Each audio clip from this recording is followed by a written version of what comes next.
안녕하세요. 8살 아이가 있는 아기 엄마입니다. 저의 파란만장한 삶을 이야기하고 싶어 이렇게 사연에 신청하게 됐습니다. 저는 어렸을 때부터 부모님이 자주 싸우셔서 가족에 대한 사랑을 믿지 않았어요. 부모님이 저에게 못해주지는 않았지만 두 분 다 늘 서로를 무시하고 제 앞에서 욕을 했었어요. 그리고 돈 때문에 자주 싸우셨습니다. 못 사는 편도 아닌데 돈 때문에 많이 다퉜어요. 오히려 잘 사는 편이라 생각했는데 돈 때문에 싸우니 의아했습니다. 그런데 머리가 커가니 왜 싸우는지 알 것 같더라고요. 돈 때문이 아니었습니다. 그 돈이 누구에게 썼는지가 중요했고 돈으로 아버지는 모든 사람을 꼬셨으니까요. 아버지는 직원들에게 선물을 많이 주는 걸로 유명했습니다. 그걸로 어머니와 많이 다퉜어요. 돈이 썩어나? 직원들 선물까지 챙기고? 우리 애한테 이렇게 좀 해봐. 내가 내 직원들한테 선물 주는데 당신 허락까지 받으면서 사야 돼? 그리고 우리 애들한테 얼마나 더 잘해줘야 되는데 난 이미 충분히 하고 있어. 당신 솔직히 말해봐. 거기에 마음에 드는 사람 있어? 그래서 나한테 걸리지 않으려고 이렇게 모든 사람한테 다 돌리는 거 아니냐고. 처음에는 선물을 주는 게 좋은 일 아닌가 어머니가 너무 민감하게 받아들이는 것 같아 너무 심한 것 같다고 말을 했었어요. 그런데 어머니의 말을 듣고 보니 왜 그렇게 말을 하는지 알게 되었어요. 어머니가 이런 생각을 한 이유는 있었습니다. 왜냐하면 어머니를 꼬실 때 아버지가 이런 방법으로 선물 공세를 했다고 했거든요. 어머니도 과거에는 아버지 밑에서 일을 했다고 했습니다. 그러니 어머니는 아버지의 행동에 대해 의심을 품었던 겁니다. 그런데 결국 그 의심은 확신이 되어버렸어요. 하루는 아버지가 한 여자 직원과 저희 집에 온 게 아니겠어요. 저는 그날 개교기념일이라 학교에 가지 않아 집에 있었습니다. 그걸 몰랐던 아버지는 여자와 함께 저희 집에 왔고 놀란 아버지는 회의 때문에 잠시 집에 왔다며 말을 했어요. 아버지는 엄청 놀라셨지만 그 여자는 놀란 기색이라고는 없었어요.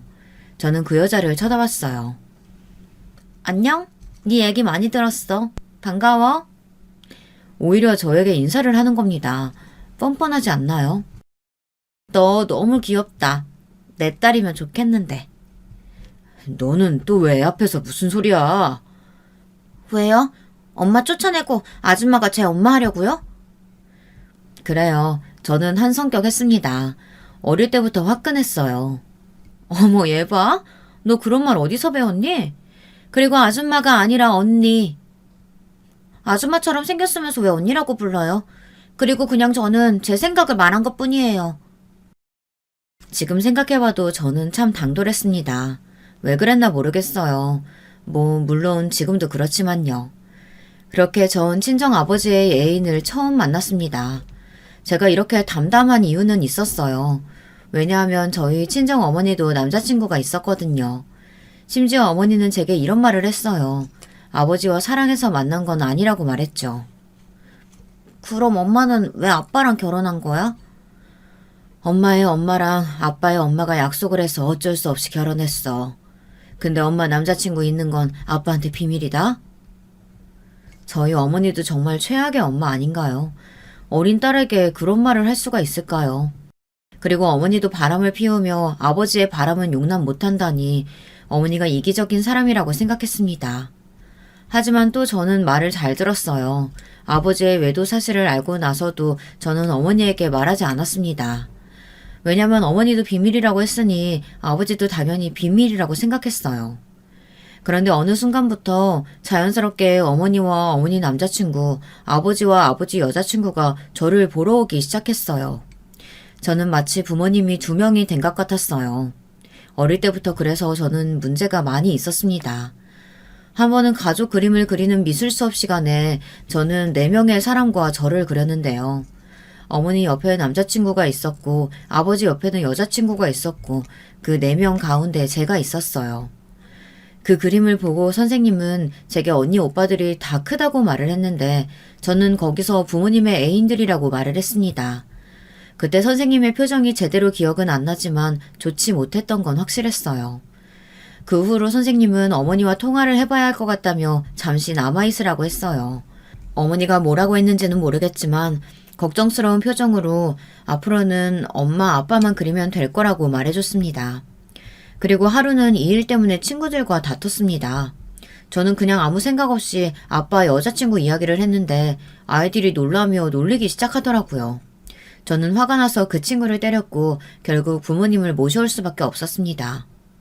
그 일로 저희 부모님이 서로 바람을 피운다는 사실을 알게 됐어요. 그렇게 저희 부모님은 이혼을 했냐고요? 아니요, 오히려 반대였습니다. 보면 계속 싸우기는 했지만 이혼은 하지 않았어요. 참 이상한 집안이지 않나요? 저는 그런 집안에서 자랐어요. 지금이야 이혼을 하고 그때 서로의 연인과 잘 살고 있어요. 보면 아버지와 어머니는 정말 인연이 아니었구나 생각이 듭니다. 가끔은 제가 태어나서 이혼을 못했나 생각을 해서 물어보면 부모님은 아무 말도 하시지 않았어요. 정말 바보 같죠? 저를 위해서 이혼은 안 하고 바람을 피우다니. 그러니 저는 사랑을 믿지 않았어요. 하지만 사람 마음이라는 게 참 쉽게 변하더라고요. 믿지 않으면서도 저도 모르게 한 사람이 제 마음에 들어오게 됐습니다. 학교에서 만난 후배인데 저를 좋아하게 됐어요. 제가 이것저것 도전도 하고 여행 다니느라 2년 정도 휴학을 해서 아래 동생들과 학교를 다녔는데요. 그때 만난 동생을 마음에 들어 제가 고백을 하게 됐습니다. 다행히 그 친구도 좋아한다고 해서 저희는 사귀게 됐고요. 저희는 잘 사귀게 됐고 그러다 그 친구가 군대를 가게 되어 헤어지게 됐습니다. 그렇게 저는 앞으로 연애는 없을 거라고 생각했는데 후배 친구가 저를 좋아한다고 고백을 하더라고요. 근데 그때 술을 마시고 있을 때라 저는 이미 남자친구도 없는데 뭐 어떠냐며 사귀기로 했습니다. 참 제정신이 아니라는 거 저도 알아요. 그런데 어쩌겠습니까? 이미 그렇게 된 걸. 여러분이라면 어리고 잘생긴 사람이 고백을 한다면 흔들리지 않겠어요?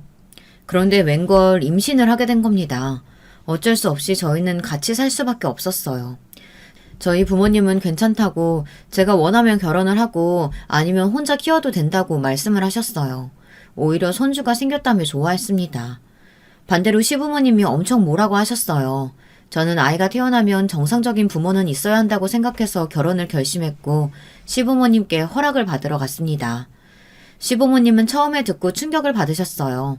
남편에게는 너 같은 자식 낳은 적 없다고 소리를 치고 저를 보고 잠깐 생각할 시간이 필요하다며 나가달라고 했습니다. 시부모님을 이해 못하는 건 아니지만 어쩔 수 없는 상황에서 결혼을 하는 게 제일 좋다고 생각한 저로서는 답답했습니다. 철이 없었어요. 나가라는 시어머니의 말에 못 나간다고 결혼을 허락받을 때까지는 한 발자국도 못 나간다고 했어요. 시부모님은 뭐 저런 애가 있나 하며 저를 쳐다보더라고요. 그래서 남편도 저와 같이 빌었습니다. 결국 시부모님은 허락을 하셨고 저희는 결혼식을 올리지 않고 서로 가족끼리 소소하게 식사하고 혼인신고만 했어요. 그리고 저는 엄마가 된다는 생각에 정신을 차리기 시작했습니다. 아이를 위해서 요리도 배우고 청소하는 법도 배우고 생활에 필요한 것들도 다 공부하면서 열심히 공부했어요. 제가 한번 꽂히면 열중하는 편이라 열심히 엄마가 될 준비를 했습니다. 저는 부모님의 사랑을 제대로 본 적이 없으니 저라도 저희 아이에게 부모님의 사랑을 잘 보여주자 싶어서 남편에게도 잘했습니다. 아침마다 갓 지은 밥을 해주고 매번 반찬은 다르게 했어요. 오히려 남편이 부담스럽다고 조금만 줄여도 될 것 같다고 얘기를 할 정도였어요. 그리고 출산을 하게 됐습니다. 그런데 문제는 남편이 군대를 가야 한다는 거였어요. 저는 당연히 남편이 군대를 갔다 왔다고 생각했었는데 군대를 가지 않았더라고요. 군대 기다려주기 힘들어서 전에 사귄 사람과 헤어졌는데 남편까지 군대를 기다려야 하니 할 말이 없더라고요. 어쩌겠어요. 기다려야죠. 하지만 기다리는 것보다 더한 게 있었습니다. 시어머니의 잔소리였어요. 시부모님은 남편이 군대에 가 있으니 시댁으로 들어오라고 하시더라고요. 저는 시댁살이는 죽어도 하기 싫어서 부모님이 지원을 해주신다고 말씀드렸더니 그러는 거 아니라고 시댁에 들어오라고 하시는 게 아니겠어요. 어디 아기 엄마가 혼자 찢느니 무슨 일을 벌릴 줄 알고. 시어머니는 저희 부모님이 재혼한 사실을 알고 계셨는데요. 그 때문인지 몰라도 제가 바람이라도 날까 걱정을 하고 계시더라고요. 어머님, 저 걱정할 일 만들지 않을 거예요. 믿어주세요. 안 된다. 내가 어떻게 알고. 그리고 애가 무슨 일 생기면 그때는 어쩔 건데. 들어와라. 눈치를 안 볼 줄 알았는데 남편과 이혼은 절대로 하지 않겠다고 다짐했고 가족들과 화목하게 지내는 게 제 목표였기 때문에 저는 시부모님에게 저드릴 수밖에 없었어요. 괜히 저 때문에 아이를 싫어할까봐 저는 숙이고 들어갔어요. 그런데 문제는 시부모님만 사는 게 아니라 도련님도 같이 살거든요. 저는 처음에 도련님이라는 호칭을 부르기 싫어서 실은 그냥 이름을 부르다 시어머니께 된통 혼난 적이 있었거든요. 도련님이라고 부르라고 나중에 결혼을 하게 된다면 서방님이라고 불러야 한다고 하는데 정말 호칭을 부르기가 싫었거든요. 왜냐면 도련님 성격이 장난이 아니기 때문입니다. 처음 도련님이 저를 보고 휘파람을 부르며 몸매 좋다고 칭찬을 하는 겁니다. 정말 예의라고는 찾아볼 수 없었어요. 그리고는 남편이 어디가 좋냐고 물어보는데 자꾸 남편 욕을 하는 게 아니겠어요. 그리고 저보다 나이가 어린데도 불구하고 계속 반말을 하길래 제가 한 소리 했습니다. 저기 처음 보는 자리인데 반말하시는 건 좀 예의에 어긋나지 않나요? 아이, 우리 형수님 생각보다 성격 있으시네. 왜? 내가 반말하면 형수도 반말하면 되잖아. 형수도 반말하면 되지, 안 그래? 제 표정은 점점 굳어갔습니다. 저는 이복 동생들과도 말을 놓은 적이 없는데 처음 보는 남편 동생과 말을 놓는다는 건 상상하기도 힘든 일이었어요. 저는 너무 화가 나서 말을 놓을까 고민했었는데 그러면 똑같은 사람이 될 것 같아서 정신 차리고 좋게 타일렀습니다. 농담도 잘하시네요. 저는 반말 안 해요. 그러니 같이 존댓말 하죠. 좋게 좋게. 왜? 엄마한테 뭐라고 하게? 해보시던가요? 남편은 윗사람한테 깍듯하던데 어디서 저런 동생이 나왔나 싶었습니다. 그리고 또 다음 시댁 식구들과 저녁을 먹는 자리에서도 반말을 하더라고요. 형수, 나 물 좀. 여기요. 형수, 좀 잘 좀 참아요. 에이, 눈에다 보인다. 가끔씩 존댓말을 하는데 비꼴 때만 하더라고요. 참을 수 없어서 시부모님께 뭐라고 했습니다. 어머님, 태진 씨가 계속 저한테 반말하라고 하는데 그래도 될까요? 태진 씨가 자기도 반말할 테니 저보고 반말하라고 하던데 괜찮나요? 그때 시어머니가 제 팔을 툭 치며 말을 했습니다. 태진 씨가 뭐니? 도련님이라고 해야지. 나중에 결혼하면 서방님이라고 부르면 되는 거고. 너는 도련님한테 반말은 무슨. 태진이 너도 형수한테 반말 쓰지 마. 알겠어? 거기서 저는 도련님이라고 안 했다고 혼이 났습니다. 어쩔 수 없이 저는 도련님이라고 호칭을 불러야 했고 도련님은 제게 존댓말을 해야 했죠. 아, 엄마는 진짜 가족이 됐는데 반말 정도는 할 수 있지. 나 참. 알았어. 미안해요, 형수. 정말 한 대 때리고 싶었습니다. 말만 이렇게 해서 그렇지 정말 사람이 야구르게 말을 잘하거든요. 아마도 여러분도 보면 화가 치밀어 오를지도 모릅니다. 그런 사람과 같이 살아야 하니 얼마나 스트레스를 받겠어요. 하지만 이미 살기로 했으니 저는 마음을 비우고 시댁으로 들어갔습니다. 첫날부터 힘들었습니다. 저는 한다고 했는데 시어머니 눈에는 아직 한참 부족한가 봐요. 제게 계속 잔소리를 하더라고요. 저는 시어머니의 잔소리를 듣느라 혼이 났습니다. 그리고 시아버지의 심부름을 하느라 몸이 남아날 일이 없었고요. 재산은 어찌나 많은지 음식을 할 때마다 기름 냄새가 역해 힘들었어요. 빨리 남편이 제대하기만을 기다렸습니다. 일이 힘들어서 그런가 보고 싶지도 않던 부모님이 보고 싶어지기 시작하더라고요. 한 번도 부모님을 그리워한 적이 없었는데 어느 순간부터 친정어머니와 친정아버지가 보고 싶어지기 시작했습니다. 그래서 어머니에게 전화를 했는데 받지 않더라고요. 아버지한테 전화했더니 아줌마가 받더군요. 아줌마는 제게 잘해주셨지만 아버지와 결혼하고 아이가 생긴 뒤 좀 달라졌습니다. 아줌마는 왜 전화했느냐고 쌀쌀맞게 물어봤어요. 아버지는요? 씻고 있는데? 왜? 그냥요. 그냥 전화할 거면 앞으로 이런 전화 하지 마. 왜요? 불안해요? 불안하기는. 곧 있으면 우리 딸 결혼하니까 앞으로 이런 전화 하지 말라고.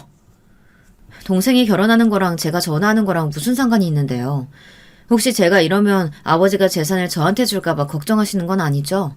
언제는 저보고 딸이었으면 좋겠다더니 자기 딸 생기니까 바로 저를 버리는 거 보면 딱 답이 나오죠. 너는 어릴 때부터 그랬어. 어른한테 따박따박 말대답이나 하고 싹 수 없는 거. 아버지께 잘 말씀드릴게요. 저한테 한 말 그대로. 그제 아줌마는 꼬리를 내리고 제게 사과를 했어요. 결국 친정아버지와도 전화를 하지 못했습니다. 근데 조금 섭섭하기 시작하더라고요. 이복 동생이 결혼을 하면 친정아버지 손을 잡고 가는 거잖아요. 뭐 생각해보면 이복 동생은 저희 부모님이 이혼하기 전까지 아버지가 없는 채로 살았으니 비슷한 처지라는 생각이 들기는 했지만 괜히 마음이 좋지 않았습니다. 그리고 바로 어머니께 전화가 왔어요. 무슨 일이야? 힘들어? 어머니의 그 말 한마디에 저는 울음이 나올 것 같았습니다. 아니, 그냥 엄마 목소리 듣고 싶어서. 많이 힘들면 나와. 그냥 이혼하고 살아. 엄마 그 정도 능력 된다. 알지? 알지. 그래도 내 아이만큼은 완전한 가족이 있었으면 좋겠어서. 아저씨는? 응, 잘 있지. 너 걱정 많이 하더라. 안부 전해주고. 아, 나 아까 아빠한테 전화했는데 아줌마가 나한테 전화 그만하라고 하는 거 있지? 그 여자는 아직도 그런다니? 아유, 내가 나중에 한 소리 해야겠다. 딸, 미안해. 사랑하고. 알지? 어머니와 전화를 했다고 그래도 좀 힘이 나더라고요. 그 안정감은 얼마 있다 사라졌습니다. 남편이 휴가로 집에 오는 날이었어요. 제사 준비하는 것보다 더 힘들었습니다. 그때 시어머니는 제게 막말을 했어요. 요리를 발로 하냐며 막 뭐라고 하고 자기 아들이 먹을 거니 잘 좀 하라고 잔소리를 어찌나 하던지 오죽했으면 밥맛이 없어질 정도였다니까요. 시어머니의 말소리만 들어도 스트레스를 받았습니다. 또 시어머니의 목청은 또 얼마나 큰지 잔소리를 할 때마다 귀가 찢어지는 줄 알았어요. 그래도 남편을 보면 힘이 날 것 같다는 생각에 열심히 음식을 준비했습니다. 그런데 좀 이상했어요. 남편을 봐도 행복하지 않았습니다. 그 순간 느꼈어요. 저는 남편을 사랑하는 게 아니라는 걸요. 그럼 저는 어떻게 해야 할까요? 참 막막했습니다. 여러분 같으면 더는 남편을 사랑하지 않는다고 생각하면 어떻게 할 건가요? 저는 이혼은 아니라고 생각했어요. 아이는 저처럼은 안 됐으면 좋겠다고 생각했거든요. 그렇게 저는 매일을 고민을 안고 갔습니다. 시간이 흘러 저는 출산을 하게 됐어요. 제 아이를 보니 정말 사랑스럽더라고요. 엄마가 되니 제 삶은 달라졌습니다. 모든 게 아이 위주였어요. 그러면서 남편을 보면서 이혼을 해야 하나 고민이 많이 됐지만 아이를 보면 그 생각을 잊었습니다. 그러다 보니 부모님이 참 이해가 안 가더라고요. 이렇게 사랑스러운데 서로 좋아하지 않는다고 바람을 피우고 이혼까지 하니 엄마가 되어보니 더 이해하기 힘들더라고요. 그래도 어쩌겠어요. 저는 저대로 이미 겪었지만 제 아이는 그렇게 살게는 두지 않도록 잘 살아야겠다고 다짐을 했습니다. 남편은 제대를 하게 됐고 도련님은 그 사이 결혼을 했습니다. 그런데 참 동서가 성격이 아주 못 같더라고요. 정말 도련님과 아주 천생연분이었습니다. 어머, 언니 너무 예쁘게 생겼다. 자기야, 언니가 아니라 형님. 우리 엄마 호칭에 되게 민감해. 엥? 나 형님이라고 부르기 싫은데. 난 언니가 더 좋은데. 언니라고 부르면 안 돼요? 어이가 없었습니다. 아니 그런 건 상관이 없는데 또 한 소리 나올까봐 잘라냈습니다. 네, 그건 어머님이 안 좋아하실 거예요. 자기야, 이혼이 완전 무섭다. 언니가 아니라 형님이라니까. 형수님 죄송해요. 저희 자기가 좀 해맑아서 그래요. 이해하죠? 저는 참 죽이 잘 맞는 사람끼리 만났다고 생각했습니다. 시어머니는 그런 동서를 싫어할 줄 알았는데 좋아하더라고요. 그 이유는 동서네가 잘 사는 것 같아서 좋아하는 것 같았어요. 동서는 이 동네 저 동네 자기가 잘 산다고 떠들어댔습니다. 그 꼴이 어찌나 웃기던지 저도 잘 산다면 잘 사는 편에 속했지만 아무에게도 말을 하지 않았거든요. 괜히 제 배경만 보고 달려드는 사람들이 너무 싫어서 말을 안 하는데 동서는 오히려 그걸 자랑스럽게 말하고 다니는 걸 보니 저와 정말 정반대인 사람이구나 생각했습니다. 그렇게 도련님은 결혼을 마치고 저는 또 호칭 때문에 혼나게 됐어요. 어머님, 도련님이 어머니 찾으시던데요. 너는 이제 결혼도 했는데 서방님이라고 해야지. 네, 서방님이 찾으세요. 호칭이라는 게 정말 적응이 안 되더라고요.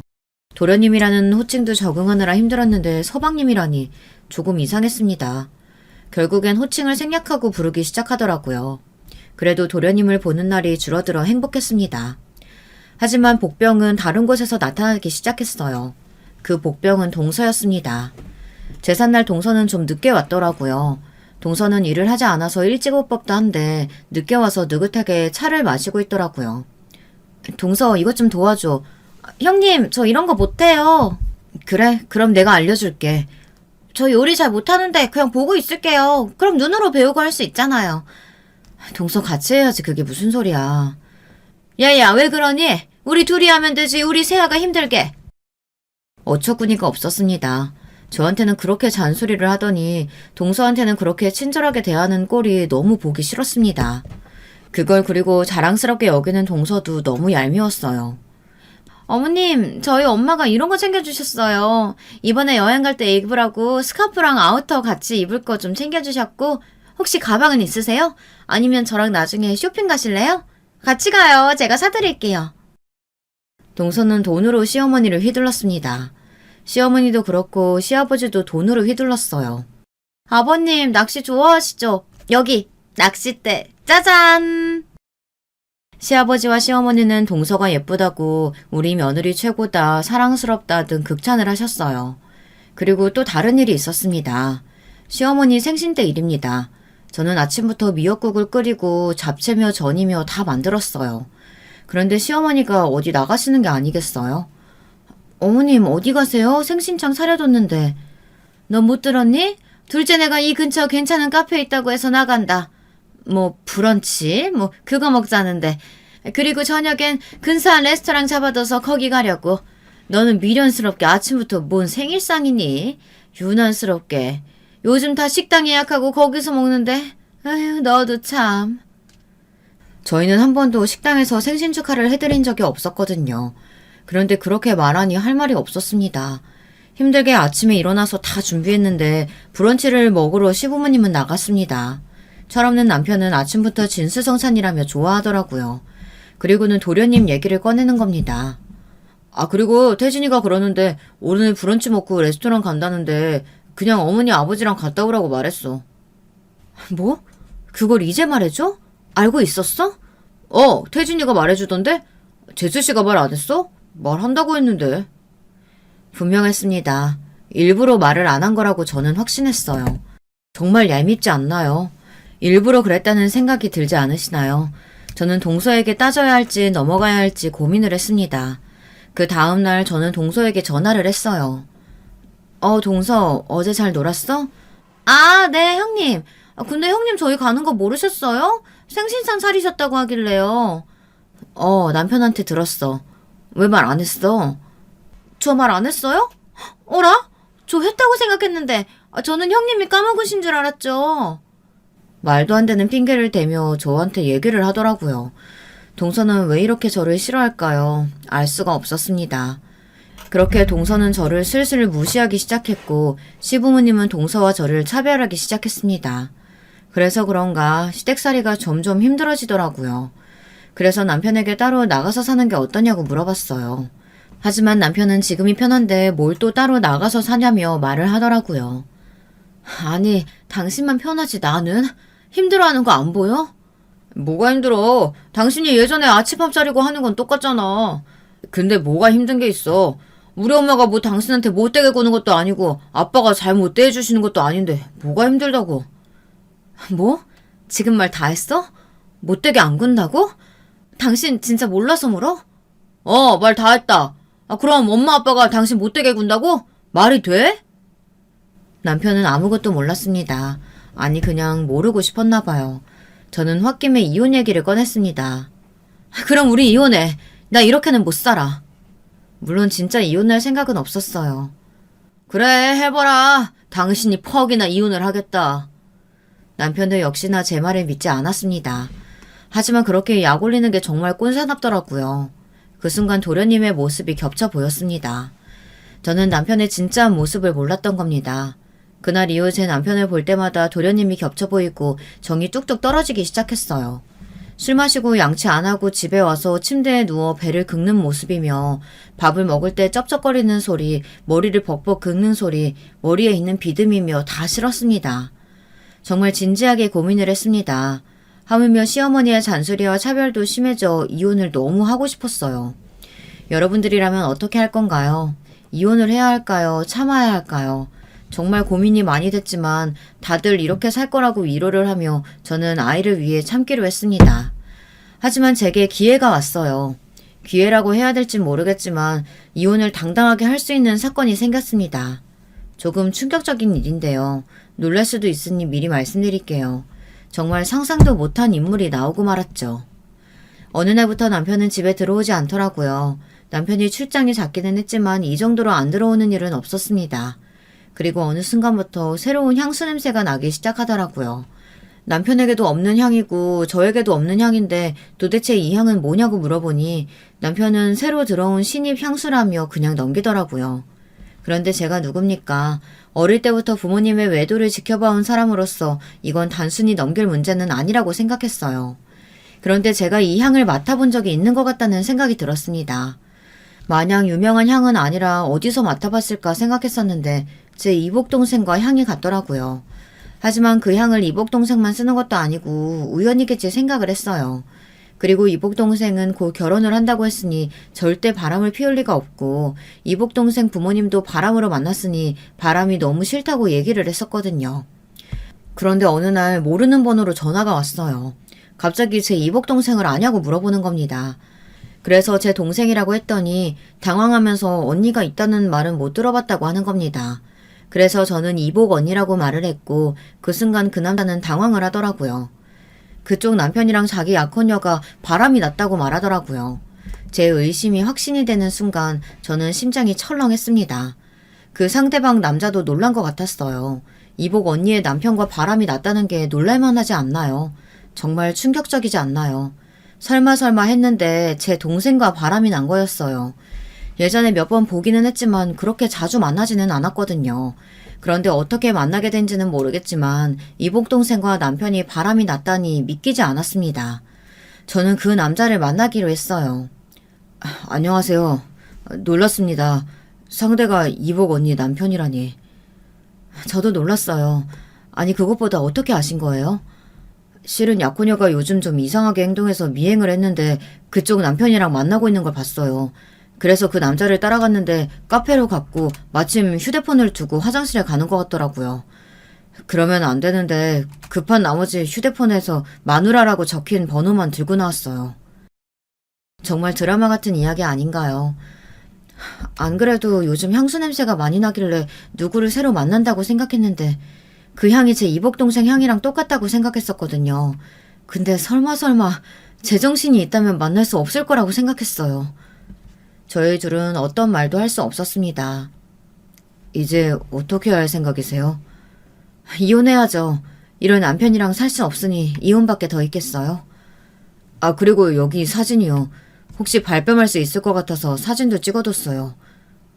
네, 감사합니다. 그렇게 전 이혼을 하기로 결심했습니다. 역시 저에게는 사람과 어울리지 않는다고 생각을 했어요. 내 주제에 무슨 사랑이겠냐 생각을 하고는 저는 그날 바로 남편에게 이혼 통보를 하고 시어머니와 시아버지께도 이혼을 할 거라고 말했습니다. 그러자 시어머니는 무슨 말도 안 되는 소리냐며 화를 내시더라고요. 무슨 말도 안 되는 소리? 이혼은 무슨 안 된다. 그냥 너 우리랑 사는 게 힘들어서 그러는 거 아니니? 내가 모를 줄 알아? 그래. 당신 저번에 이혼하자고 했는데 누가 그렇게 쉽게 이혼을 하게 해준대? 저는 그 사진을 보여드렸습니다. 시부모님은 뒷목을 잡고 쓰러지셨고 남편은 화를 내다 말이 없어졌어요. 그리고 시부모님께 이복 동생이라고 사실을 말하자 시어머니가 남편의 등짝을 마구 때리기 시작했습니다. 아휴, 이 한심한 놈아. 바람 피우긴 왜 피워 이놈아. 아휴, 너만 아니면 그냥 돈 받고 살 수 있었는데. 아휴, 이놈아. 네? 그게 무슨 소리세요? 알고 보니 저희 어머니가 저를 잘 부탁한다고 매달 시어머니께 돈을 보냈다는 겁니다. 아이를 낳고부터 줬다고 했어요. 저는 그것도 모르고 시어머니께 쩔쩔매니 땡 잡았다 생각이 든 시댁 식구들과 남편은 저를 막 부려먹었고요. 이런 사람들을 가족이라고 생각한 제 자신이 한심했습니다. 그날 울면서 친정 어머니에게 전화를 했어요. 딸, 무슨 일 있어? 엄마 왜 말 안 했어? 돈 준 건 얘기했어야지. 나 그것도 모르고 열심히 살았잖아. 엄마, 근데 나 이혼할 거야. 저는 모든 사실을 다 말했고 화가 난 어머니는 시댁으로 찾아왔습니다. 아이고 사부인, 무슨 일이세요? 무슨 일? 무슨 일이긴요? 제가 준 돈 달라고요. 저는 딸 잘 부탁한다고 보냈지 그쪽이 제 딸 부려먹으라고 준 거 아닙니다. 그리고 이서방, 자네도 그러는 거 아니지? 뭐 바람?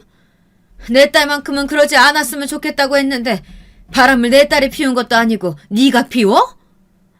사돈 진정하시고 저희랑 말을 합시다. 말할 것도 없어요. 당장 제가 준 돈 돌려주시고 그리고 우리 딸이랑 손자 제가 데려갑니다. 할 말 없으시죠? 아니 우리 집 장손인데 데려가기는 뭘 데려갑니까? 사부인 아무리 그래도 이건 너무한 거 아닙니까? 왜요? 그럼 위자료도 넉넉히 주시고 돈 2배로 갚으세요. 제가 말했죠? 저희 딸 울리는 날에는 돈 돌려받을 거라고. 그건 잊으셨나 봐요? 그거 자신 없으시면 제 손자도 같이 데려가겠습니다. 그렇게 저는 남편과 이혼을 하게 됐습니다. 남편과 이혼을 하니 왜 이제야 했나 싶더라고요. 어찌나 평화스럽던지 아침에 아들과 함께 아침의 여유를 만끽하고 같이 여유롭게 아침을 먹고 즐기니 삶이 행복했습니다. 아이와 놀러가고 친정어머니와 아저씨와도 여행가며 시댁에 있을 때 느껴보지 못한 여유를 가졌어요. 그리고 오랜만에 친구를 만날 겸 친구가 좋아하는 호텔 식당에 가서 밥을 먹었습니다. 친구랑 오래간만에 만나 수다를 떨다 보니 시간 가는 줄 몰랐습니다. 친구도 갈 시간이 돼서 나가고 있는데 거기에 동서가 있지 뭡니까. 그 뒤로 만나기 싫은 사람 중 한 명이었는데 만나게 돼서 기분이 좋지 않았습니다. 왜냐면 이혼할 당시 동서가 제게 바람을 왜 피우는지 모르겠다며 여자도 문제가 있는 게 아닌가 이런 말을 했거든요. 그 말은 저도 잘못이 있으니 바람 핀 게 아닌가 하는 거잖아요. 안 그런가요? 말하는 게 참 재수가 없지 않아요. 그러면서 동서가 이런 말을 했습니다. 형님이 외모에 비해 성격이 매력이 없나 봐요. 아니면 이복 동생이 더 예뻤나? 그 말을 듣고 열이 받았지만 더는 안 볼 사이라 생각하고 넘겼습니다. 그런데 참 세상이 좁다라는 걸 느꼈어요. 호텔에서 마주칠 줄은 몰랐으니까요. 근데 웬걸 동서는 또 제 성격을 긁더라고요. 형님, 이 비싼 호텔에 무슨 일이세요? 수준 맞게 사세요. 이혼했다고 막 나가시는 거 아니에요? 뭐야? 얘 누구야? 말하는 싸가지하고는. 너 뭐니? 친구는 불같은 성격을 가지고 있어서 바로 동서에게 뭐라고 했습니다. 그런데 제 친구 말도 무시하고 그냥 가버리더라고요. 저는 순간 예전 일과 지금 일이 합쳐져서 쫓아가 뺨을 때렸습니다. 거기에 있던 사람들이 일체 다 저희를 봤어요. 하지만 저는 눈에 보이는 게 없었습니다. 동서는 어이가 없다는 듯이 저를 쳐다봤어요. 미쳤어? 나를 때려 이년아? 이 호텔 우리 친정아빠 거야. 뭐? 저는 그 말을 듣고 아무 말도 할 수가 없었습니다. 너무 어이가 없었거든요. 동서는 제게 욕을 하며 내가 누군지 모르냐고 소리를 고래고래 질렀습니다. 저는 욕을 듣고 있는 것보다 이 호텔이 동선의 친정아빠 거라는 사실이 더 놀라웠어요. 왜 그런 말을 했을까요? 이 호텔이 그쪽 아버지 거라고? 인연이 어디서 거짓말을 해? 왜? 못 믿겠어? 우리 집 돈 많아. 이것도 우리 집 거라고. 미친년아. 이 호텔 우리 집안 거야. 너 알고 말해. 그래요. 호텔 주인은 제 친구네 부모님 거였습니다. 도저히 이해가 되지 않았습니다. 금방 들통날 걸 왜 거짓말을 했는지 이해를 할 수가 없었어요. 동서는 당황하면서 말을 이어갔습니다. 무슨 소리야? 우리 친정아빠 거라니까. 너 무슨 자신감으로 그렇게 자랑스럽게 말하는지는 모르겠는데 너희 부모님 진짜 잘 사는 거 맞니? 너 그것도 거짓말 아니야? 아니야. 우리 집 잘 사는 집 맞거든? 호텔이 하도 많아서 내가 착각했다. 그렇게 동서는 빠져나가려고 했는데 제 친구가 동서 머리채를 잡고 어디론가 가더라고요. 그렇게 동서와 친구는 무슨 말을 하는지 모르겠지만 서로 실랑이를 벌이고 있었고 그때 갑자기 서로 머리채를 잡으며 싸우기 시작했어요. 그때 누군가가 제 친구를 불렀고 그제야 싸움은 멈췄습니다. 지혜야. 제 친구의 아버지였습니다. 아버님 안녕하세요. 그래. 회장님은 잘 지내고? 근데 지혜는 또 무슨 일인데 싸우고 있는 게냐? 쟤는 나이가 들면 들수록 애가 점점 억세져서 아휴. 그래. 이혼했다는 소식은 들었다. 그 나쁜 놈이 이 예쁜 공주를 두고 바람을 피웠다고? 친구 아버지는 어머니와 어렸을 때부터 친구였고 아저씨와도 사업으로 잘 만나는 사이라 저를 많이 아꼈습니다. 그리고 제 친구 성격이 불같다고 했죠. 싸움이 한두 번이 아니라 그냥 넘어갈 수 있었던 거고요. 그때 동서가 놀라며 저를 봤습니다. 회장님? 뭐야, 그럼 잘 사는 집안이야? 아니, 그럼 다 가졌잖아. 아우, 짜증나! 그 말을 하고는 도망쳤습니다. 동서는 저를 질투하고 있었던 겁니다. 왜 그런지는 모르겠지만 질투해서 제게 못되게 이야기를 한 것 같아요. 제 친구는 도망가는 동서를 붙잡으려고 했지만 친구 아버지 덕에 진정할 수 있게 됐습니다. 그렇게 동서는 다시는 그 호텔에 오지 못하게 되었어요. 쪽팔려서 어떻게 온답니까? 그리고 친구한테 들었는데 동서 집안이 잘 사는 집안은 맞는데 사기를 쳐서 잘 사는 집안이 되었다고 말했어요. 그 사실이 시어머니 귀에도 들어가게 됐고 결국 동선에도 갈라서게 됐다고 했습니다. 다 자업자득 아닌가요? 그래서 저는 동서에게 마지막 문자를 보냈습니다. 동서, 사기쳐서 번 돈 그렇게 자랑을 해? 사람이 겸손할 줄 알아야지. 그 사기꾼의 사기꾼 딸이네. 그리고 내가 이런 말 못해서 참은 줄 알아. 나도 할 수 있는데 예의가 아닌 것 같아서 말을 안 한 것뿐이야. 그런데 이제는 좀 해볼게. 너 그런 식으로 살지 마. 진짜 싸가지 없어. 그리고 너 기분대로 하는 거 그거 진짜 보기 안 좋아. 그리고 이혼 축하해. 네 말이 맞네. 여자가 하기 나름이라더니 결국 네가 한 행동과 니네 식구가 한 행동 때문에 이혼했네. 넌 참 똑똑하구나. 그럼 이만 여기서 문자는 끝낼게. 정신 차리고 잘 살아. 그렇게 저는 동서에게 할 말을 다 하고 인연을 끊을 수 있었어요. 한 김에 저는 모든 사람에게 다 문자를 돌렸습니다. 안녕하세요, 아줌마. 그쪽 따님 덕에 파혼하셨다고 들었어요. 그 잘난 따님이 제 남편이랑 바람이 나서요. 아버지가 화가 나서 재산을 저에게만 주고 싶다고 하시던데요. 어쩌죠? 저는 이제 동생과 나눌 생각이 없네요. 이 말 전하고 싶어서 문자 드려요. 그럼 좋은 하루 보내세요. 그 다음은 남편에게 보냈습니다. 안녕 남편, 잘 지내? 나는 잘 지내고 있어. 실은 나 남자친구 생겼다. 네가 아는 사람이야. 누군지 궁금하지? 그리고 솔직히 말할게. 우리 아이 때문에 같이 살았는데 같이 사는 거 정말 힘들었어. 그거 알아? 너 진짜 더럽다. 좀 씻고 살아. 내 이복 동생이 왜 너 같은 놈을 만났는진 모르겠지만 만나준 덕분에 이혼하게 돼서 얼마나 다행인지. 너는 평생 여자도 못 만나고 살 거야. 그럼 이만. 그리고 제 이복 동생에게도 보냈습니다. 안녕 동생. 동생이 생겨서 참 기뻤는데 마지막은 결국 안 좋게 끝이 나네. 네가 왜 그랬는지는 모르겠지만 이제는 영영 너를 볼 일은 없겠지. 아꼈던 만큼 실망이 크네. 그리고 파혼했다며? 그거 알아? 네 전 약혼자 참 좋은 사람이더라. 나 그 사람이랑 잘 되고 있어. 너희 덕분에 만나서 잘 만나고 있거든. 고마워. 이렇게 보내니 속이 다 시원했습니다. 앞에서 말한 것처럼 저는 이복동생 약혼자와 그 이후 연락을 하다 보니 만나게 됐고 좋은 사람이라는 걸 알면서 호감이 생겨 만나게 되었습니다. 처음에는 이렇게 만나도 될까 걱정을 했는데 이제 걸리는 사람도 없고 한 번 정도 연애를 해도 되지 않을까 생각이 들어 만나보기로 했어요. 이렇게 저는 행복한 날이 계속될 것만 같았습니다.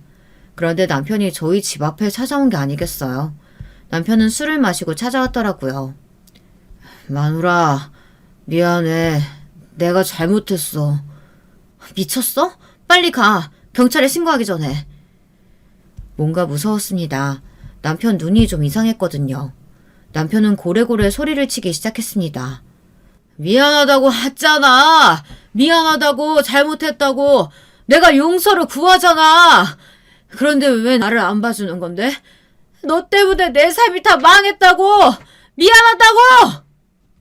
남편은 점점 눈이 돌아가기 시작했어요. 너무 무서웠습니다. 남자가 눈이 돌 때 무슨 짓이든 할 것 같은 그 눈을 아시나요? 저는 순간 얼고 말았습니다. 아저씨가 오지 않았다면 저는 무슨 일을 당했을지 몰라요. 아저씨가 남편의 소리를 듣고 밑으로 내려와 남편을 보냈습니다. 저는 이 일을 남자친구에게 말했고 남자친구는 걱정이 되었는지 앞으로 밤늦게 다니면 데려다 주겠다고 했어요. 그 말 자체가 너무 다정했습니다. 하지만 무섭기는 마찬가지였어요. 또다시 나타나면 어쩌지 하는 무서움이 사라지지 않았습니다. 그리고 며칠 뒤 모르는 번호로 전화가 오더라고요. 당연히 저는 받지 않았습니다. 하지만 계속 전화가 와서 받을 수밖에 없었어요. 그 전화는 동서더라고요. 야, 네가 말했어? 네가 우리 집 사기꾼 집안이라고 말했어? 동서는 술에 취한 채로 제게 전화를 한 겁니다. 무슨 소린지 모르겠는데 나는 말한 적 없어. 네가 어디서 잘못 살아서 그랬겠지. 이년이 계속 거짓말이네. 너 그거 알아? 내가 아주버님한테 용서해달라고 하면 다 받아줄 거라고 말했다. 그래서 너한테 매일매일 찾아가 보라고 말했지. 너 이제 큰일 났다. 동서는 자기가 무슨 말을 하는지 알까요? 술에 취해 제게 말을 하더라고요. 그래, 하나만 물어보자. 너 왜 그렇게 나를 싫어하는데? 왜? 왜냐고? 이쁨 받았을 것 같아서. 사람이 곧잖아. 나는 그게 재수가 없었어. 그리고 네가 처음부터 그랬잖아. 언니라고 부르지 말라고. 내가 말하는데 거절하는 사람도 네가 처음이었어. 저는 고작 그런 이유로 저를 싫어한다는 게 어이가 없었습니다. 동서는 할 일이 없었나 봅니다. 그렇지 않고서야 저에게 이런 관심을 가질 리가 없잖아요. 안 그런가요? 동서는 동서대로 남편은 남편대로 제게 스트레스를 줬습니다. 그래도 동서는 전화를 안 받으면 끝이고 그 뒤에는 연락 오는 일이 없어서 잘 넘겼지만 남편이 문제였어요. 동서의 말대로 매일 찾아오더라고요. 여보, 잘못했어. 내가 다시는 안 그럴게. 이제 찾아오지 마. 한 번만 더 찾아오면 경찰에 신고할 거야. 그 자식 때문이야? 내 친구? 남편은 갑자기 친구 얘기를 하기 시작했어요. 저는 무슨 뚱딴지 같은 소리일까 했는데 남편이 예전에 사귀었던 사람과 다시 만난다고 착각을 하더라고요.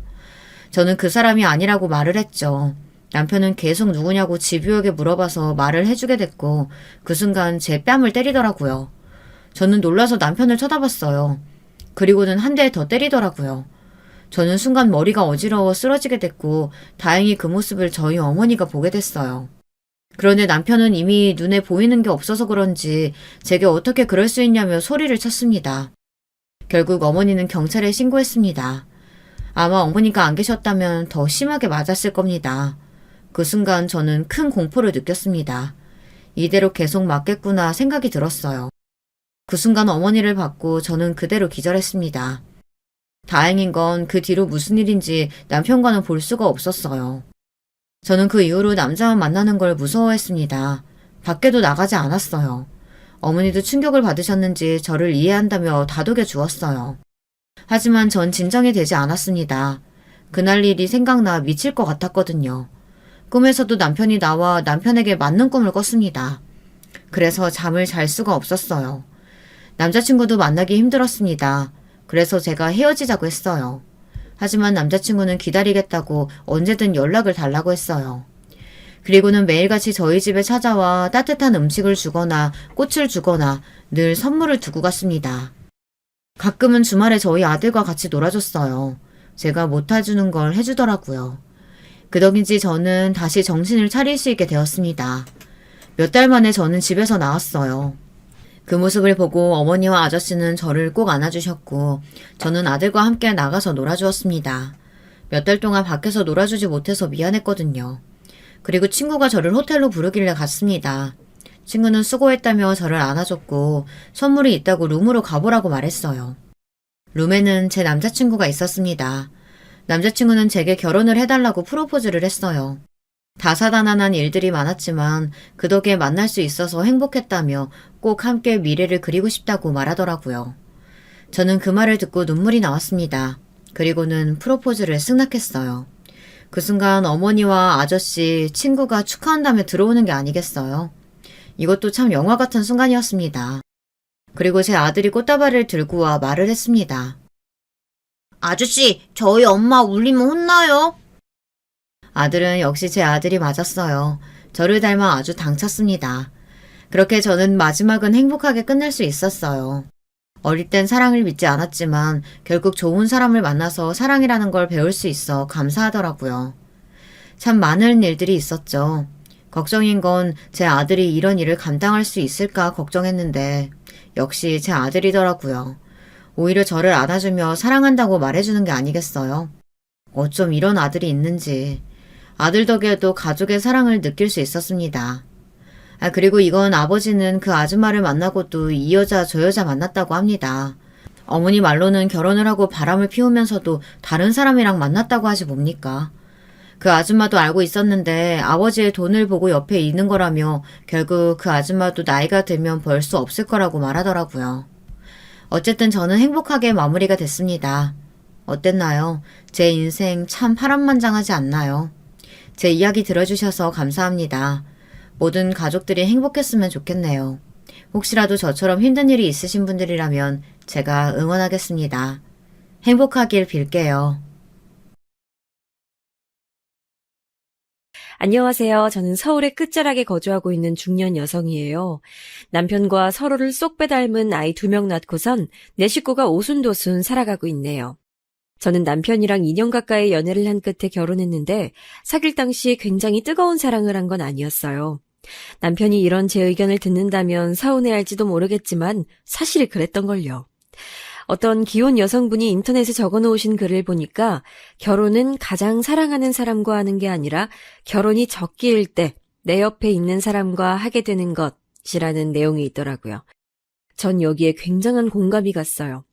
남편을 미치게 사랑한 건 분명 아니었고 운명 같은 끌림도 없었지만 결혼하기에 마땅한 시기이자 상황이었고 그때 마침 저랑 만나고 있었던 남자가 남편이라서 결혼을 한 느낌이었죠. 솔직히 터놓고 말해보자면 남편도 그랬을 거예요. 남편은 자기 동생이 먼저 일찍 결혼을 한 상태였기 때문에 딱히 집안에서 결혼 압박도 안 받고 있었고 부담 없이 저랑 연애를 했었죠. 사귀면 사귀는 거고 아니면 마는 거고 결혼을 하면 하는 거고 헤어지면 헤어지는 거고 연애 때 받았던 남편의 인상은 딱 이런 거였네요. 비약을 하자면 오는 사람 안 맞고 가는 사람 안 잡는 느낌이었다고나 할까요? 근데 제가 이런 멋대가리 없는 남자랑 왜 결혼을 했는가 하면 말씀드렸다시피 결혼을 이제 할 만한 시기인데 라는 생각이 들 때였고 친정에서 너 노처녀로 늙어 죽을 거냐고 저를 귀찮게 하는 바람에 남편과 결혼을 다짐했었던 거죠. 인간적인 끌림은 우습게도 남편이 멋대거리 없는 남자라서 거기에 홀렸었답니다. 유머 감각도 부족하고 패션 센스는 더 부족하고 딱히 능력이 좋지도 않고 그런데요, 자기 여자만 딱 볼 줄 아는 외골수였어요. 저한테 열렬히 구애한 적도 없었고 만약 제가 떠난다고 하면 절대 안 잡을 것 같은 인간이었지만 요컨대 사귀는 동안에는 바람의 비읍자도 염두에 안 둘 위인이었다는 거죠. 그리고 제가 담배 연기 싫어한다고 정색하면서 말을 했었는데 제 말 한마디에 담배를 딱 끊었어요. 그러니까 제가 에라이 모르겠다 싶어서 그냥 남편이랑 결혼해버렸던 거죠. 서로 누가 더 잘나고 못나고 이런 게 없어서 결혼할 땐 편했네요. 남편에게는 형제가 하나뿐이에요. 나이 터울이 큰 남동생이 있죠. 제가 남편이랑 연애할 때 이미 그 동생은 기혼 상태였으니 제가 서방님이라고 칭하는 게 맞아서 그렇게 적을게요. 저는 서방님께서 왜 어리다고 할 수 있는 나이에 결혼을 했는지 궁금했어요. 남자가 그렇게 이른 결혼을 하는 경우는 거의 없으니까요. 근데 상대 여자 쪽은 어린 나이가 아니었기 때문에 결혼을 했다고 하더라고요. 동서되는 사람이 저랑 동갑이었네요. 그나마 제가 3개월 먼저 태어났으니 다행이라고 해야 할까요? 동갑이니 친구처럼 지낼 생각도 있었지만 동서 쪽에서 먼저 선을 긋더니 자기는 저한테 존댓말을 하겠다고 선포를 하더라고요.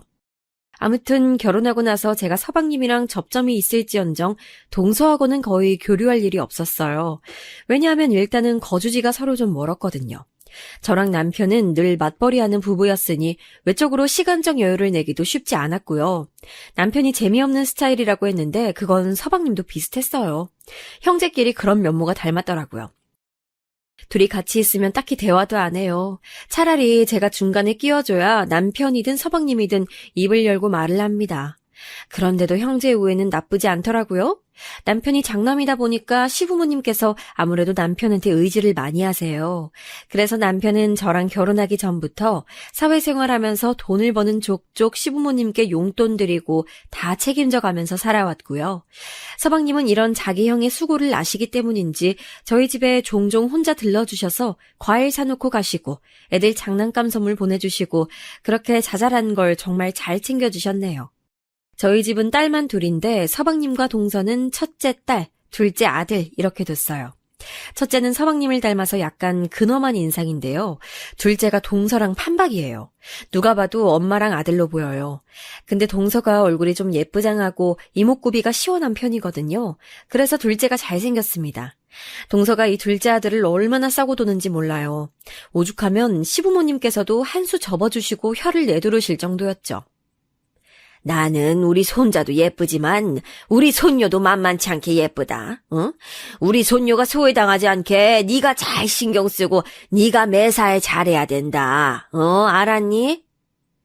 시어머니께서 동서한테 이렇게 말씀하실 정도면 안 봐도 비디오죠. 근데 동서도 변명거리는 있었죠.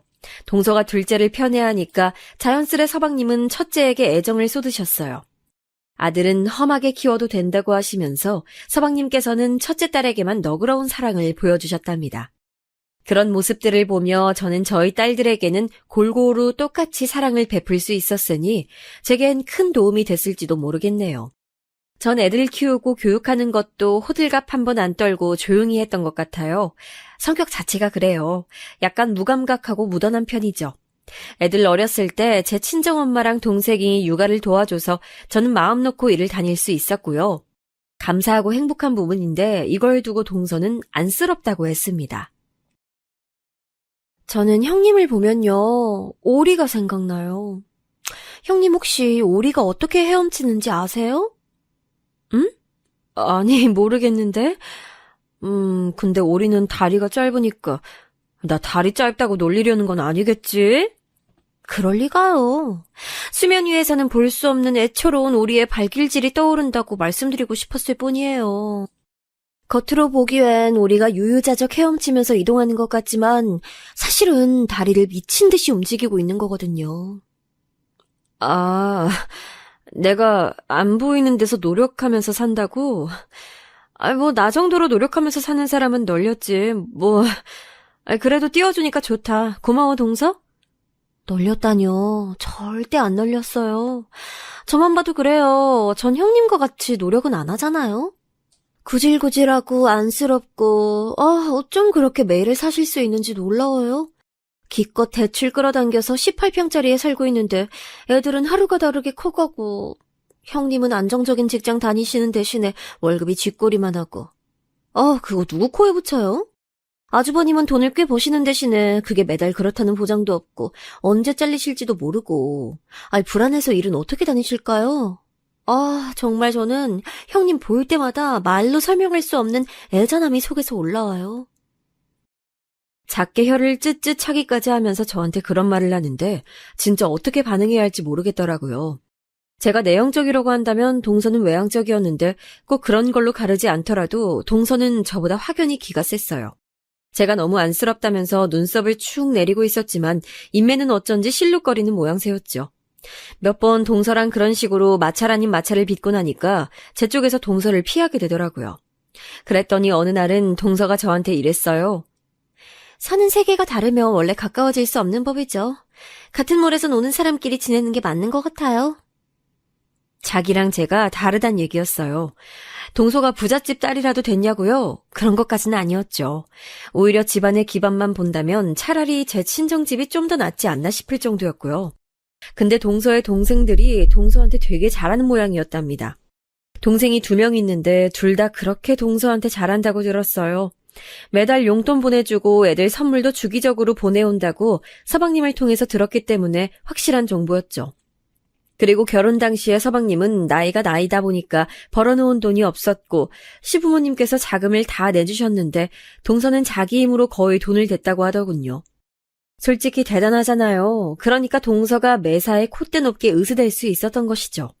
도대체 뭘 하면서 돈을 모았던 것일까 궁금해서 서방님께 여쭤봤더니 동서가 본격적으로 직장을 다닌 건 아니었고 그냥 아르바이트 같은 거라면서 여러 군데를 전전했었다네요. 그런데도 돈을 그 정도로 모았던 거래요. 놀랄 노자였죠. 하여간에 동서란 인물이 범상치 않다고 생각이 됐어요. 1대1로 붙으면 저만 피 터지는 조합이었기 때문에 되도록 같은 날에 시댁으로 방문하는 일은 없도록 제가 피하고자 했었네요. 시부모님께서 워낙 손주들을 예뻐하시기 때문에 저나 동서나 시댁에는 종종 잘 가는 편이었답니다. 시댁에 가면 저는 우선 청소할 것부터 찾아서 청소하고 식사 때 맞춰서 밥 준비하고 그런 식으로 움직이거든요. 근데 동서는 텔레비전 앞에 앉아있거나 작은 방에 들어가서 코까지 골며 자는 게 다반사였어요. 시부모님께서도 기가 막혀 하셨지만 동서는 애들을 데리고 여기에 온 것만으로도 나는 큰 할 일을 한 거다라는 입장을 고수하셨답니다. 그래도 서방님이 함께 계실 때는 코 골면서 자진 않았어요. 주말 같은 때는 서방님도 시댁에 들르시곤 했어요.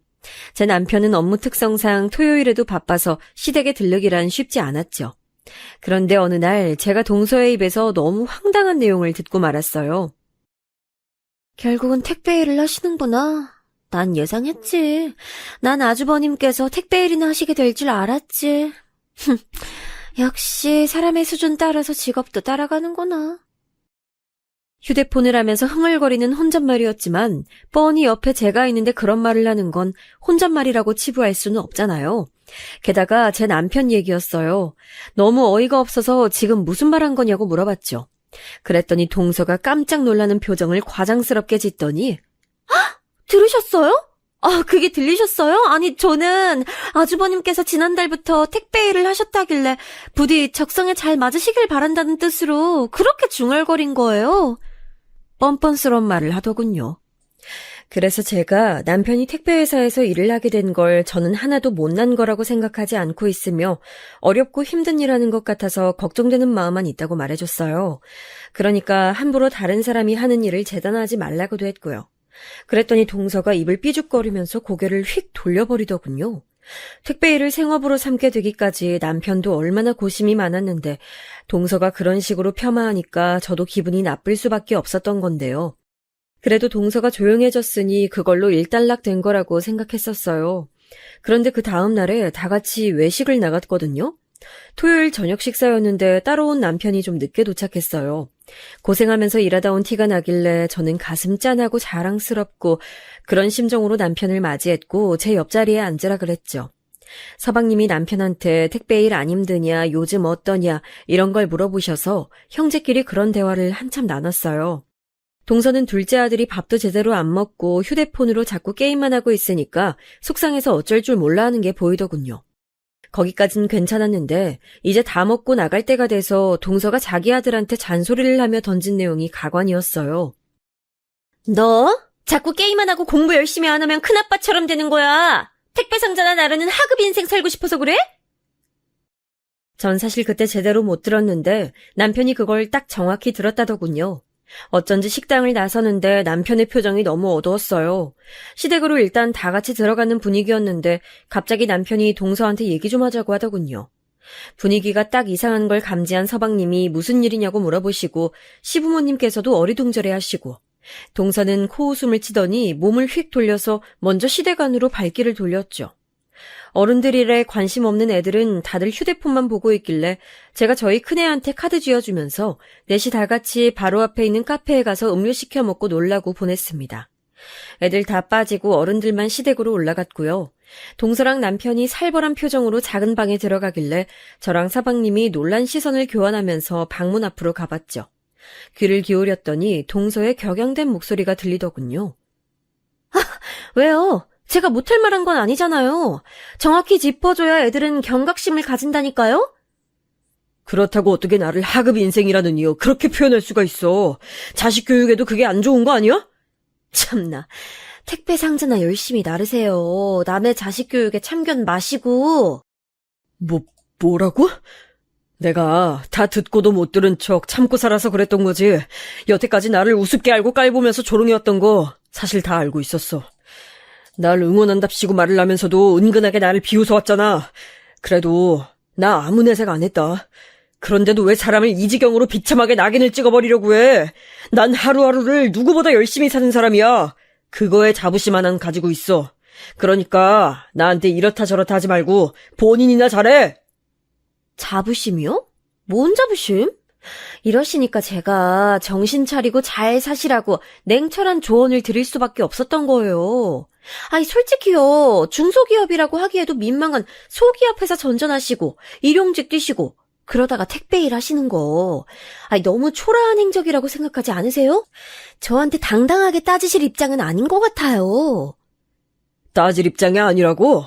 글쎄, 청량리 588 출신이 할 소린 아닌 것 같은데 나한테 그런 말 들어놓기 전에 본인 과거부터 돌아봐야 하지 않겠어? 청량리 588을 잊은 거야? 남편의 외침과 동시에 방문이 열렸어요. 제가 열었는지 서방님이 열었는지 정확히 알지도 못하네요. 분명한 건 그 문을 열고자 한 생각이 동시에 일어났던 거겠죠. 남편의 깜짝 놀란 얼굴에는 아차 하는 기색이 어려 있었고 경악으로 가득 찬 동서는 양손으로 입을 틀어막은 모습이었어요. 지금 이게 다 무슨 소리야? 청량리 588이라고? 잠깐만. 지금 머릿속에서 정리가 안 되는데. 서방님이 중얼거리셨는데 제 심정과 동일했네요. 갑자기 이게 뭔 일인가 싶었어요. 그런데 그때 무심코 뒤를 돌아봤던 제가 짧은 비명을 질렀습니다. 시부모님 두 분께서 바로 저희 뒤에 서 계셨던 거예요. 아까부터 무슨 소란인가 싶었는데 믿어지지 않는 얘기를 들어버린 것 같구나. 넋이 나간 채로 시어머니께서 말씀하셨고 머리가 어지러우신지 눈을 질끈 감으시는 모습에 시아버지랑 제가 얼른 부축해드렸어요. 안방에 시어머니를 눕혀드리는 사이 작은 방 쪽에서는 설전이 오가는 소리가 들려왔죠. 서방님의 격양된 목소리가 들려올 때 제가 안방을 나섰는데 그때 마침 동서가 작은 방에서 급하게 나오면서 현관으로 향했습니다. 손이 덜덜 떨리는 게 보이더군요. 다리에 힘이 풀렸는지 신발을 신고 현관문을 열자마자 동서가 한번 주저앉았어요. 그리곤 비틀거리며 일어나더니 그대로 가버렸고요. 손으로 얼굴을 덮은 채 연신 한숨만 내쉬는 남편에게 다름 아닌 해답이 들려있음을 이제 가족들이 다 알고 있었습니다. 시부모님께서도 대체 정확한 속사정이 뭐냐면서 남편을 강하게 채근하셨고요. 결국 남편이 다 털어놓게 됐어요. 제가 서울 토박이가 아니라서 그런 건지 아니면 여자라서 그런 건지 청량리 588 이게 뭔지 정확히 알고 있지 못했어요. 다만 직감적으로 그런 거구나라는 느낌이 왔던 것이죠. 청량리, 천호동, 미아리, 영등포 이런 곳들이 꽤 오랫동안 음지에서 욕망의 명맥을 유지해왔다는 사실은 조금만 생각을 더듬어 봐도 짚어지긴 하더군요. 가만 보니까 저도 예전에 한번 영등포에서 길을 잘못 뜨는 바람에 그 광경을 본 적이 있었어요. 어둑한 밤이면 홍등이 밝혀져 있었던 영등포의 그 거리를 말이죠. 아무리 도심 안에 그런 곳들이 존재하고 있다는 걸 인지하고 있다고 해도 그게 생판 남의 일이고 다른 세상의 이야기라고 이렇게만 생각을 하며 살아왔는데 동서가 그런 동네 중에서 청량리에 몸을 담았던 사람이라니 세상에 이게 대체 어떻게 된 일인 것일까? 머나먼 얘기라고만 생각했었던 그런 동네와 연관된 사람이 설마 저랑 한 집안 식구로 있었던 일인 줄은 꿈에도 몰랐네요. 도대체 동서의 과거는 뭐였는지, 게다가 남편은 그걸 어떻게 알고 있었는지, 나중에 들은 내용을 토대로 꾸려보자면 과거의 전말은 이랬습니다. 동서는 20살 나이에 돈을 벌기 위해 고향을 떠나 서울로 상경했어요. 참고로 동서는 고향이 충청남도고 시골 동네였다고 합니다. 무작정 꿈을 안고 서울에 도착했지만 형실은 너무나도 냉정했죠. 돈을 많이 벌 일자리는커녕 몸 하나 누이고 잘 곳조차 구하기 어려웠으니까요. 그런데다가 동서에게 상경을 권유하며 달콤한 말들을 건넸었던 지인들이 막상 서울에서 마주치자 낯빛을 바꿨던 거예요. 동서는 심지어 그 지인들에게 사기를 당하고 돈도 갈취당했다고 하더군요. 크게 낙심한 동서가 주저앉아 있을 때 누가 제안을 건네왔다고 합니다. 돈을 벌고 싶다면 그에 맞는 좋은 일자리가 있는데 관심 있으면 연결해주겠다는 내용이었대요. 좌절하고 있었던 동서는 홀린 듯이 그 제안을 덥석 받아버렸고 어떤 동네로 먼저 흘러들어가서 지내다가 시간이 조금 흐른 뒤에 거처를 청량리로 옮겼었다고 합니다. 일명 청량리 588로 불리는 그 구역으로 말이에요. 동서는 자기 위로 언니가 하나 아래로 남동생 둘이 있는 사남매 집안인데요. 집안의 장녀인 동서의 언니는 웬 남자한테 코가 잘못 꿰어서 일찍 시집 갔다가 죽도록 시집살이 당하고 온갖 고생 다한 사람이라고 합니다. 바람 피우는 남편, 며느리 쥐잡듯이 하는 시어머니, 집안의 왕인 시아버지, 성질 더럽고 포악한 시누이들. 그런 시댁 식구들에게 둘러싸여 노예처럼 지내면서 눈물 마를 날이 없었다고 해요. 심지어는 결혼 2년 만에 도망을 쳤다가 걸렸고 시누이들에게 얻어터진 경험도 있다고 하더군요. 그런 마당이니 장녀가 어떻게 집을 도와줄 수 있었겠어요. 당시에는 자기 언니의 사정을 속속들이 알 수 없었던 동서는 그저 남자 만나서 야반도주한 언니에 대한 배신감으로 불타올라서 자기라도 돈을 벌어야겠다는 일념하에 서울로 상경했던 것이고요. 처음엔 망설임이 따랐지만 수중에 돈을 쥐어본 순간 동서는 돌변했대요. 청량리 588에서 돈벌이를 계속 해나가기로 결심했던 것이죠.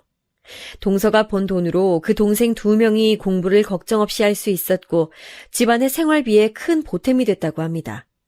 동서의 뒷바라지로 그 동생들이 착실하게 대학까지 갔고 직장을 잘 들어가고 그렇게 되면서 나름의 성공을 거둔 거였죠. 그래서 그 동생들이 동서한테 고마운 마음을 가지고 잘했던 거예요. 어쩐지 누나한테 잘하는 남동생들이라는 게 신기하고 왠지 생소하단 인상을 받았었는데 그런 내막이 있었던 겁니다.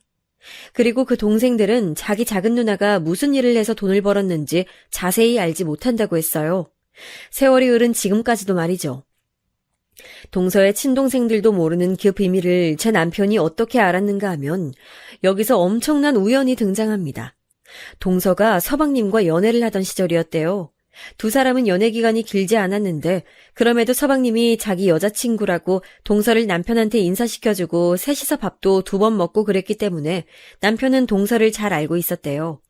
어느 날 남편이 복잡한 포장마차 거리에서 공장 사람들 몇 명하고 술잔을 기울이고 있었는데 작업반장이란 분이 갑자기 자리에서 일어나더니 어떤 여자한테 가서 아는 척을 하며 인사를 하더래요. 그 중년의 여성이 머리 모양이며 옷이 범상치 않아서 남편은 그때 그 인상을 유심히 봐두게 됐고요. 여기까지는 지극한 우연이었는데 이게 한 번 더 겹치면서 운명 같은 순간을 만들어내게 됐죠. 당시에 엄청 인기 많았던 고깃집이 있어서 남편이 서방님한테 거기서 고기를 한번 사주고 싶었대요. 근데 서방님께서 동서를 데리고 나오셨던 거예요. 셋이서 고기를 맛있게 먹고 나오던 길에 그 식당 앞에서 남편이 얼마 전에 봤던 그 중년의 여성을 발견하게 됐죠. 근데 정말 신기하게도 동서가 그쪽을 보자마자 소스라치게 놀라면서 몸을 휙 돌렸다는 겁니다. 못 볼 꼴이라도 봤다는 것처럼 동서는 표정이 완전히 경악에 질려 있었대요. 장소를 벗어나면서도 동서는 계속 고개를 푹 숙이고 있었고요. 아무래도 궁금해서 남편이 동서한테 물어봤었대요. 아까 문 앞에서 서 있던 여자랑 아는 사이냐고요. 그랬더니 동서가 펄쩍 뛰면서 아는 사람을 본 적이 없다고 딱 잡아뗐다군요. 내가 이렇다 저렇다 따로 말을 얹은 것도 아닌데 갑자기 왜 이렇게 정색을 하면서 부정하지? 혹시 뭐가 있나? 숨겨진 가족이라도 되는 건가?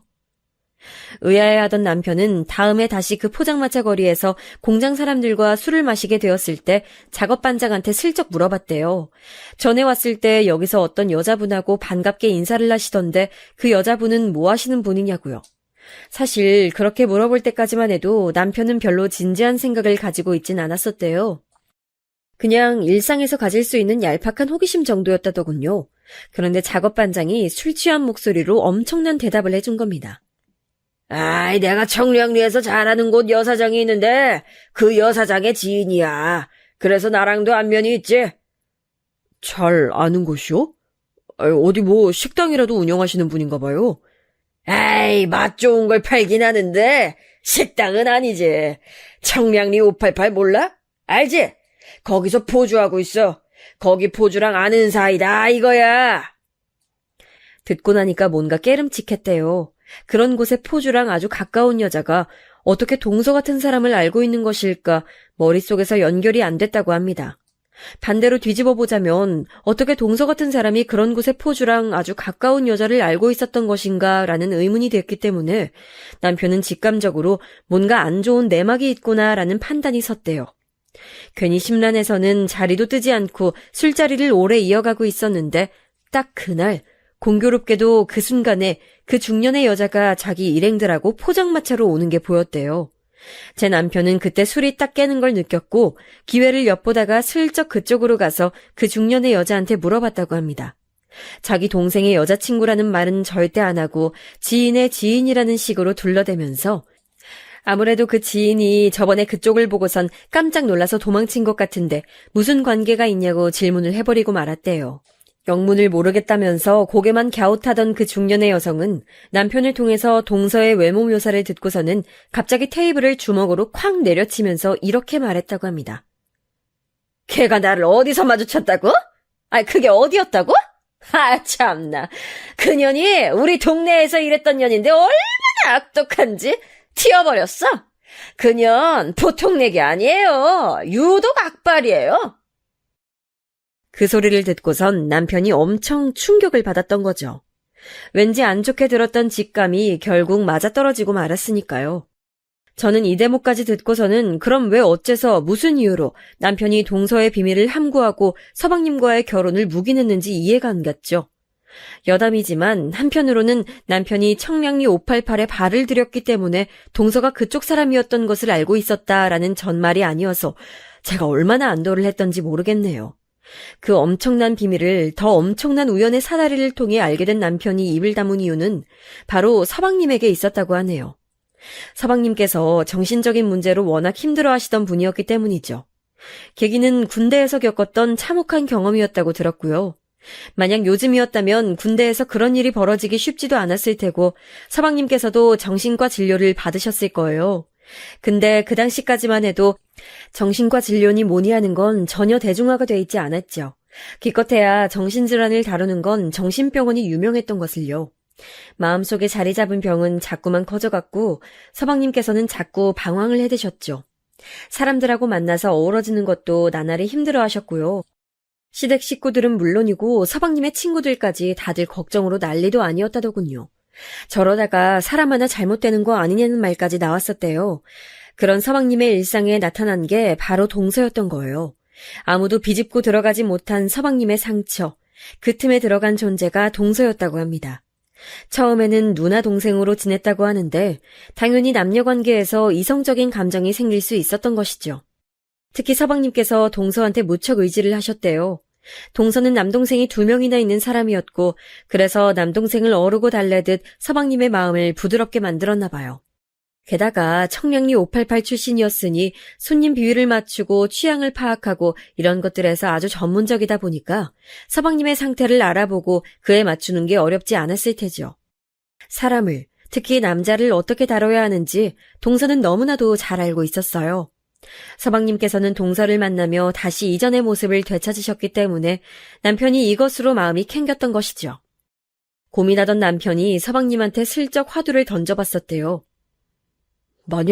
정말 만약에 말이야, 네가 사랑하는 여자한테 도저히 용납할 수 없는 치부가 존재한다고 하면 너 어떻게 할래? 그래도 그 여자 계속 만날 수 있겠냐? 남편의 가정을 듣고 서방님은 살짝 고민하시는 듯 하더니 이내 이렇게 대답하셨다고 하네요. 내가 사랑하는 여자가 만약에 사람을 죽인 적이 있다고 해도 난 계속 만날 것 같아. 그 대답을 듣고서는 남편이 결단을 내렸던 거라고 하네요. 입을 다물기로 말이에요. 집안의 평화 그리고 남동생의 행복을 위해서라도 비밀을 밝히지 않기로 했죠. 특히나 시부모님께서는 서방님의 방황 때문에 무척 소가리를 하셨었다고 하니까요. 서방님이 점차 본래의 모습으로 돌아오는 것에 시부모님께서 엄청나게 좋아하셨대요. 동서 쪽이 나이가 많든 말든 그런 거 개의치 않고 그래서 결혼도 허락하신 거였고요. 서방님께서는 특별히 뛰어난 영역은 없지만 사람 자체가 되게 진중한 느낌이고 인상부터가 어디에 한눈 안 팔게 생기셨어요. 동서는 청량리 588에서 있었던 동안에 묘하게도 남자 불신 같은 게 좀 생겼었대요. 남자들이란 여자친구가 있어도 이런 데를 오고 아내가 있어도 이런 데를 오는구나 하는 이런 생각이 자꾸만 동서의 머릿속에 있었던 것이죠. 그런데 청량리 588을 벗어나자마자 만난 서방님이란 인연에 동서의 눈이 번쩍 떠졌던 거예요. 첫 만남에 이 사람은 다른 남자들이랑 다르구나 하는 걸 느꼈다고 하네요. 서방님의 내면에 깃든 상처가 깊어 보이길래 그걸 또 보듬어주고 싶은 마음을 품다 보니까 모성애 같은 게 생겨서 점점 서방님한테 애틋해졌대요. 남동생 2명이 있어서 그런지 서방님을 보면 꼭 돌봐줘야 할 대상처럼 느껴지기도 했다고 해요. 청량리 588을 통해 알게 된 건너 지인들이 자기 허영심만 채우려고 돈과 간판을 조차 남자를 물었다가 패가망신한 일화들을 동서는 알고 있었기 때문에 그들의 말로를 답습하지 않으려면 서방님처럼 사고방식이 건전한 남자랑 결혼하는 게 해답이라고 판단했었대요. 동서의 표현에 따르자면 자기 딴에는 무력을 내려놓고선 아무 욕심 없이 선택한 게 서방님이었단 거죠. 근데 남편이 자기의 비밀을 알고 있단 것을 동서는 결코 몰랐을까요? 놀랍게도 동서는 남편이 자기의 비밀을 알고 있다는 것을 짐작했던 순간이 있었다고 합니다. 그건 바로 서방님과 동서의 결혼식 때였는데요. 동서가 자기는 부를 하객이 거의 없어서 죄다 부모님 인맥이라는 식으로 멋쩍게 말을 했었대요. 거기다 대고 남편이 별 생각 없이 자기도 공장 일을 안 좋게 그만두는 바람에 딱히 결혼식에 놀러 오라고 할 사람이 없다면서 말을 한 거죠. 그러자 동서가 웃으면서 이렇게 말했었대요. 에이, 그러지 말고 연락 한 번씩 돌려보세요. 전 공장 문을 오셔도 전혀 상관없어요. 가감없이 말을 해보자면 그렇게 질 좋은 양반들은 아니라서 청량리 588이니 뭐니 이런 얘기들도 하시는 양반들이라. 남편이 조금 난감해하면서 무심코 그런 대답을 해버렸는데 그때 동서의 표정이 확 변하더랍니다. 그때 봤던 동서의 표정은 말로 설명이 안 된다고 남편이 그러더군요. 무거운 침묵이 감돌았고 동서가 남편에게 무슨 말을 하려는 것처럼 입술만 한참 달싹거리더니 끝내 말을 안 했다고 합니다. 짐작하기로는 아마 뭘 알고 계세요? 라는 질문을 동서는 남편한테 해보고 싶었던 게 아니었을까요? 인간은 망각의 동물이자 동시에 적응의 동물이라고 하던가요? 그 표현을 뒷받침하듯 동서는 결혼 직후까지는 남편이 여실히 느낄 정도로 뭔가 태도를 항상 조심조심하며 지냈지만 시간이 점차 흐르면서 바뀌어갔어요. 특히 아이를 갖더니 출산 이후로 그렇게 됐죠. 이제 더 이상 무서울 거 없고 꺼려질 거 없다는 생각이 들어서 그랬을 겁니다. 하지만 그보다 더 세월이 흘러서 자기의 비밀이 까발려질 줄은 상상도 못했겠지요. 서방님께서는 극심한 충격을 받으셨고요. 시부모님께서는 뒤로 넘어가셨어요. 원래 시아버지께서 건강이 좀 안 좋으신 편이었는데 쓰러지신 쪽은 시어머니셨네요. 화를 내셨다가 손으로 가슴을 치시며 오셨다가 한탄을 하시더니 결국 실신하셔서 구급차 타고 응급실에 실려가셨어요. 우리 애들만은 이런 사실을 알면 안 되는데 자기 엄마가 그런 과거를 지닌 사람이라는 걸 절대로 알아서는 안 될 텐데. 서방님께서는 그 와중에 자식 걱정을 하셨고 눈물이 잔뜩 고인 눈으로 멍하니 어딘가를 바라보시면서 깊은 한숨을 내쉬셨어요. 저도 옆에서 착잡한 마음으로 있었네요. 당연하죠. 애들은 절대 몰라야 돼요. 저희 중에서 아무도 입 놀릴 사람 없으니까 어른들이 입단속 잘하고 티 안 내고 살면 애들은 계속 모를 수 있어요. 그렇게 말씀해 주시니 힘이 되네요. 고마워요, 형수님. 지금 제 심정을 어떻게 표현해야 할지 모르겠습니다. 지독한 배신감, 끔찍한 충격, 절망 이런 것들로 미쳐버릴 것만 같은데 당장이라도 그 사람 멱살 잡고 흔들면서 저주를 퍼붓고 싶은데 지난 세월 부부로 살아온 건 허상이 아니었으니까 부부로 살며 아이들 낳고 살아온 세월을 부정할 수는 없으니까 더 미칠 것 같아요. 서방님의 입장에선 그럴 수밖에 없었겠죠. 이럴 수도 저럴 수도 없는 심정이요. 동서의 비밀을 터뜨리고 만 것에 남편은 후회가 된다고 저한테 그랬어요. 죽을 때까지 그냥 계속 안고 갔으면 됐을 비밀이었는데 자기가 이성을 잃어버리는 바람에 말을 해버렸다고 스스로를 통제 못하는 거 보니까 자기도 이제 다 늙은 모양이라면서 씁쓸하게 자책했지요. 그런 남편의 모습을 보면서 저는 속상했고요. 동서가 먼저 싸가지 없게 굴지만 않았어도 남편 같은 대인배가 폭발하진 않았을 테니까요. 그래서 저는 서방님께는 조금 죄송하게도 남편을 원망하지 말아달라고 그랬어요. 잘 살고 있던 부부의 평화를 깨뜨린 범인으로 남편을 지목하고선 속으로 원망 중이거든 그렇게 하지 말라고 그랬네요. 동서의 비밀에 충격받고 힘들어하시는 서방님은 정말 안 돼 보였으나 저도 어쨌든 제 남편이 우선인 사람이라서 남편을 비호해버렸습니다. 제가 단호한 어조로 말씀드렸더니 서방님께서는 조용히 고개만 끄덕이셨고요. 서방님의 기운 없는 그 모습이 눈에 아른거려서 저도 왠지 죄책감 같은 게 드는 바람에 힘들어서 혼났네요. 이런저런 생각을 다 하고 나니깐 앞으로 동서는 어떻게 되는 것인가 하는 궁금증이 들었어요. 먼저 움직인 건 예상외로 동서였습니다. 시어머니께서 계속 입맛이 없고 속이 불편하다고 하셔서 제가 죽 써드리려고 시댁에 마침 가있던 때였어요. 그러던 때에 동서가 시댁에 온 거예요. 아버님, 어머님, 불미스러운 일로 노하시게 만들어서 제가 죄송합니다. 드릴 말씀이 있어서 찾아왔어요. 수척한 얼굴로 시댁에 찾아온 동서는 이내 저를 발견하고선 흠칫했지요. 저는 애써 모른 척하는 모양새로 고개를 돌려줬고요. 동서는 위아래로 검은색 옷을 빼입고 온 상태였는데 시부모님 앞에서 무릎을 꿇었습니다. 저의 부끄러운 과거 이야기 어떤 거였는지 전부 다 말씀드릴 수 있습니다. 누가 그딴 거 듣고 싶다고 하든 어디 상갓집에라도 왔냐? 우리 보고 지금 빨리 뒤져버리라고 그런 꼴로 찾아온 게야? 동서의 조심스러운 목소리를 시아버지께서 확 잘라버리셨어요. 원래 그런 식으로 말씀하시는 분이 결코 아닌데 무척 화가 나 계셨죠.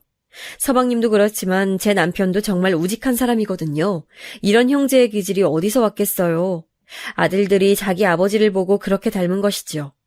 시아버지께서는 젊으실 적부터 서울에서 살아오셨다고 하니 청량리 588이든 다른 곳이든 그런 동네의 풍문을 남자로서 아셨을 거예요.